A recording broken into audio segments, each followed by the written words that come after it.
Friends, Dhanushkodi ഇന്ത്യയുടെ തന്നെ ഒരു ഭാഗമാണ് ധനുഷ്കോടി. 1964 ഡിസംബർ 22-23 സുനാമി ധനുഷ്കോടി എന്ന ആ നഗരത്തെ ഇല്ലാതാക്കി കളഞ്ഞു. കൊടുങ്കാറ്റിൽ 2 നില കെട്ടിടത്തേക്കാൾ ഉയരത്തിൽ തിരമാലകൾ ധനുഷ്കോടി എന്ന നഗരത്തെ കടലിന്റെ ആഴങ്ങളിലേക്ക് മുക്കിത്താത്തിരുന്നു. 2 സമുദ്രങ്ങളുടെ സംഗമഭൂമിയാണ് ധനുഷ്കോടി.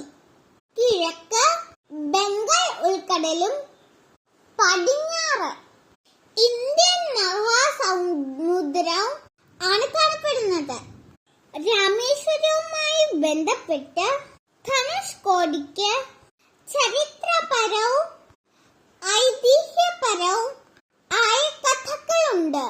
ബ്രിട്ടീഷ് ഭരണകാലത്ത് ഇന്ത്യയും ശ്രീലങ്കയും തമ്മിലുള്ള വ്യാപാര ബന്ധത്തിന് ധനുഷ്കോടിയിലെ കടൽ മാർഗമാണ് ഉപയോഗിച്ചു വന്നിരുന്നത്. ഇഴച്ചക്കേറിയ ചുഴലിക്കാറ്റും തിരമാലകൾ കൊണ്ടും ആ നഗരത്തെ നൊമ്പരപ്പെടുത്തുന്ന ഓർമ്മകളുടെ അവശേഷിപ്പുകളാണ് ഈ ദിനത്തെ തമിഴ്നാട് സർക്കാർ പ്രേതനഗരം എന്നാണ് വിളിച്ചിരുന്നത്. ധനുഷ്കോടിയില് സ്കൂൾ കെട്ടിടങ്ങള്, പള്ളികള്, റെയിൽവേ സ്റ്റേഷനുകള്, മത്സ്യബന്ധനം ഉപജീവന മാർഗമാക്കിയ കുറെ അധികം ആളുകളുള്ള ഒരു തുറമുഖമായിരുന്നു ധനുഷ്കോടി. ചുഴലിക്കാറ്റിലും തിരമാലകളിലും ഇല്ലായ്മ ചെയ്ത ധനുഷ്കോടിയുടെ അവശേഷിപ്പുകൾ എല്ലാവർക്കും ഒരു നൊമ്പരമായി അങ്ങനെ നിലകൊള്ളുന്നു.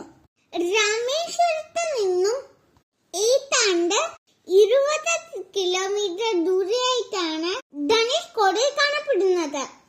ഇത് ചരിത്രത്തിന്റെ നേർക്കാഴ്ചയാണ്. 1964 ആ സുനാമി ദുരന്തത്തിന്റെ ഓർമ്മകൾ അവശേഷിക്കുന്ന ധനുഷ്കോടിയിലൂടെ ഒരു യാത്ര ജീവിതത്തിൽ ഒരിക്കലെങ്കിലും